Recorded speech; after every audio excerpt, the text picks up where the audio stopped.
아이는 걸음마 연습을 할 때 엄청나게 많이 넘어진다. 다른 아이들보다 훨씬 늦게 걸음마를 떼는 아이도 많다. 그러나 오래 걸린다고 해서 부모가 이 아이는 아예 못 걸을 것이다 하고 포기하는가? 아니, 그런 부모는 없다. 아이가 제 힘으로 걸을 수 있을 때까지 인내심을 갖고 기다려준다. 리더도 마찬가지다. 묵묵히 인내하고 때로는 내 감정을 다스리면서 아이를 기다려줘야 한다. 그것이 리더로서 가져야 할 첫 번째 덕목이 아닌가 싶다. 리더라면 사람을 쉽게 포기해서는 안 된다고 본다. 현실이 어떻든 간에 리더가 먼저 포기하면 안 된다. 리더는 심지어 선수 자신조차 스스로를 포기했다고 하더라도 끝까지 믿어주고 희망을 가지는 사람들이다. 모두가 포기할 때 마지막까지 희망을 가진 사람이어야 한다. 야구를 하며 가장 보람찬 순간이란 선수들을 키워냈을 때, 사람을 살려냈을 때가 아닌가 싶다. 그러니 선수가 절망했을 때도 그 절망을 희망으로 바꿀 길이 없나. 낙관주의자 같은 생각을 하게 되는 것이다. 리더는 절대 사람을 버리지 않는다. 인내하고 기다린다. 나는 그렇게 믿는다. 나는 쌍방울 감독 시절 엄청나게 많은 비난을 받았다. 가장 많이 들은 것이 김성근의 야구는 야구도 아니다 라는 말이었다. 그때까지 다들 하는 야구와 너무 다르니까 하는 말이었을 테다. 내가 봐도 그랬다. 선발 투수라도 안타 몇 개만 맞으면 곧바로 내리고 이닝을 쪼개가며 투수를 바꿔대니 다들 저 감독은 지금 뭘 하는 거지 싶었을 것이다. 심지어 한 경기에 투수 9명을 쓴 적도 있다. 그럴수록 사람들의 비난은 거세졌다. 이미 만들어진 길을 그대로 걸어가서는 안 된다. 아직 없는 길에 살 방법이 있기 마련이다. 잘 포장된 아스팔트 길이 아니라 돌 무더기와 잡초가 무성한 길이라도 나만의 길을 걸어야 한다. 남들과 똑같은 아이디어와 프로세스뿐이라면 세상은 나를 써줄 이유가 없다.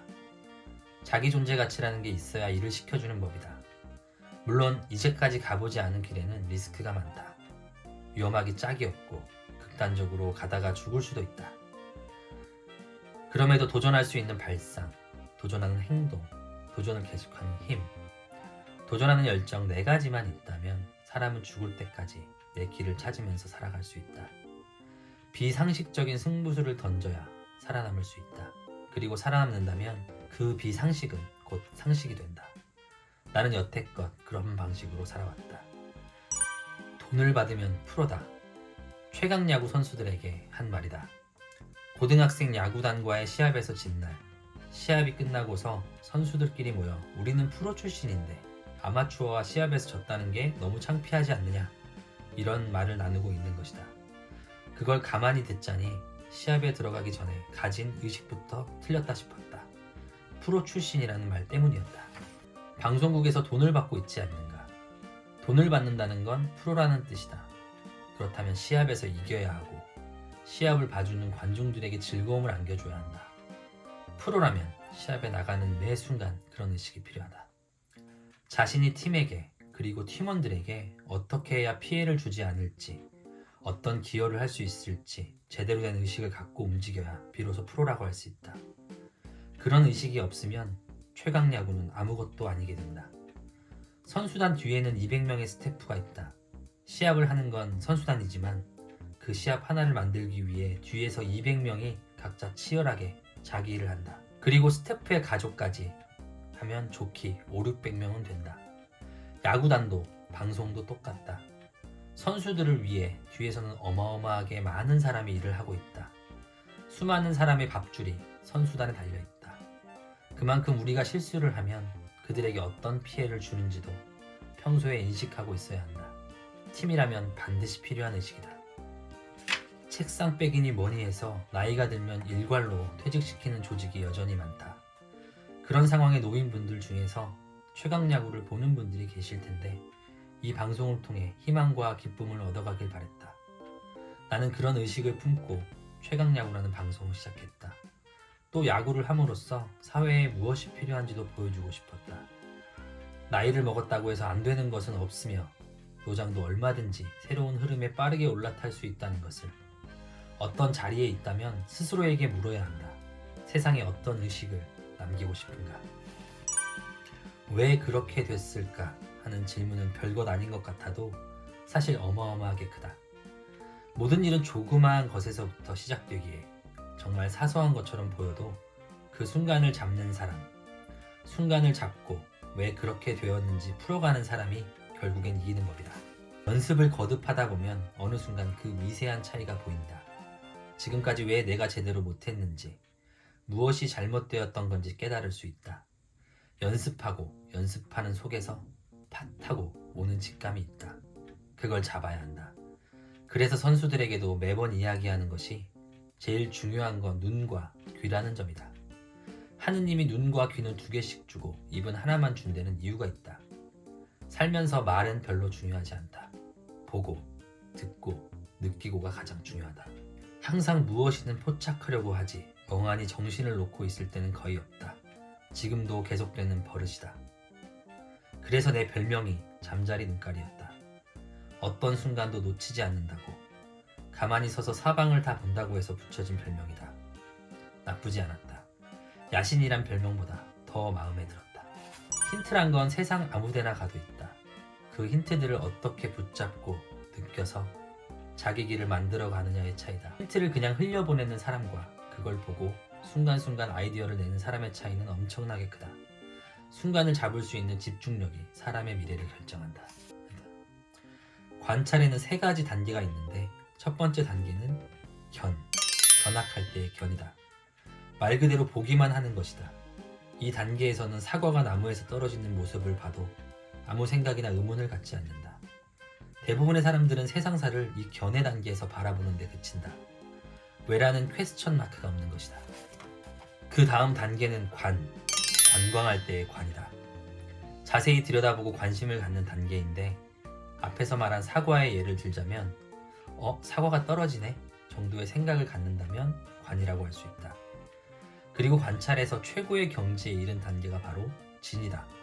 진은 내 눈으로 본 현상 속으로 파고들어 가장 깊숙이 보는 단계다. 왜 사과가 떨어질까? 무거운 사과가 더 먼저 떨어지나? 아니면 무겁든 가볍든 똑같이 떨어지나? 사과는 매일 나무에서 떨어지는데 거기에 관심을 갖고 깊이 골몰한 사람은 오직 뉴턴밖에 없었다. 그러니까 뉴턴만이 만류인력이라는 답을 찾을 수 있었다. 뉴턴은 진의 단계에서 세상을 바라보고 문제를 해결했다고 할 수 있다. 어떤 현상이나 문제를 발견했을 때 그 속까지 들여다보고 탐구하며 골몰하는 게 바로 진이다. 관심을 갖다 보면 퀘스천 마크가 생기는 지점이 뭐든 있을 것이다. 그 지점을 찾아 느낌표로 바꾸는 사람이 이기게 되어 있다. 야구도 세상 일도 다 그렇다. 사람의 성공을 결정하는 것은 재능일까? 노력일까? 나는 언제나 노력이라고 말하곤 한다. 인생이란 100%의 노력에 달려있다. 토끼와 거북이 이야기를 떠올려보면 이해하기 쉽다. 토끼는 빨라서 먼 거리도 금방 훌쩍 가지만 거북이는 느려서 토끼와 같은 거리를 가는데 곱절의 시간을 들여야 한다. 그러나 느리면 어떤가? 거북이는 뒷걸음치지 않는다. 어려움이 닥쳐도 피하지 않고 도망치지도 않고 묵묵히 앞으로만 나아간다. 나는 사람도 그렇게 살아야 한다고 본다.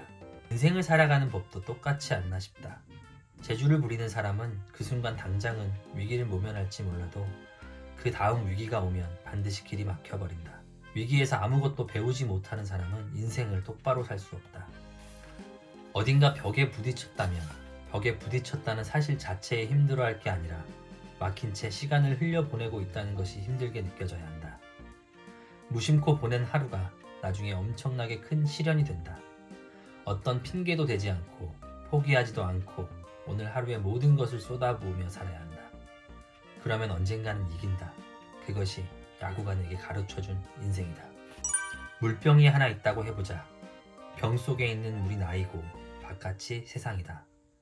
바깥이 시끄럽다고 해서 내가 밖으로 나가면 물은 그대로 흘러 사라져버린다. 나라는 인간이 온데간데 없어지는 것이다. 그러니 무슨 일이 있건 밖에서 뭐라고 떠들건 나는 그 물병 속에서 살아가는 방법을 찾아야 한다. 어떻게 하면 돌파할 수 있을지, 어떻게 하면 더 좋은 방향으로 이끌어갈 수 있을지 그 병 안에서의 방법을 고민해야지 세상이 비난한다고 해서 무작정 바깥으로 나와 거기에 따르게 되면 내가 아닌 게 되어버린다. 살기 위해 일하느냐, 일하기 위해 사느냐를 묻는다면 나는 단연코 일하기 위해 살았다.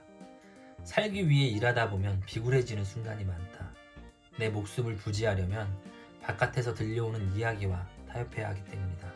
반면 일하기 위해 살면 바깥에는 신경 쓰지 않고 그저 일에만 필사적으로 살 수 있다. 자기 뜻을 확고하게 관철하며 일할 수 있다. 물이 물병 바깥으로 나오면 물은 그대로 흩어져 버린다. 누구든 자기라는 물병 안에서 살아갈 방법을 찾으면 된다.